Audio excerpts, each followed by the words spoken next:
Hello guys! Magandang araw sa inyong lahat. Sana nasa mabuti kayong kalagayan at God bless sa inyong lahat.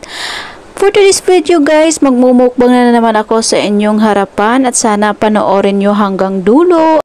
Maraming salamat sa panonood ninyo. So, nag-prepare pala ako dyan guys ng dalawang Chinese noodles at dumplings. Meron din ako dyan ng Chinese cabbage at tatlong Chinese bowls at nilagay ko na yung noodles kasi nag-boiled na yung water at nilagay ko na din yung seasoning sa ating noodle soup. So, nilagay ko na din yung 3 bowls at 6 dumplings at niluto ko siya ng 8 minutes. So, yan guys. Nag-prepare na ako dyan ng bowl para lagyan natin ng noodle soup. At hinihintay ko dyan guys, maluto ang ating Chinese balls at dumpling. At yan na nga guys, naluto na nga ang ating dumplings at balls. So nilagay ko na dyan para hihintayin na din natin yung dalawang itlog. So yan guys, naluto na din yung itlog.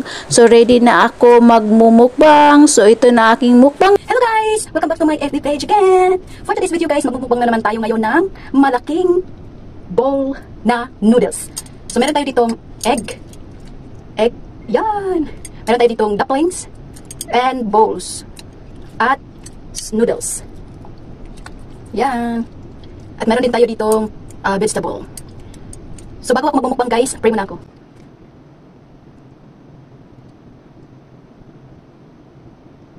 So ito na guys, sisimulan ko na ang aking pagmumukbang. Before ko makalimutan guys, meron pala ako ditong Coca-Cola at saka ice.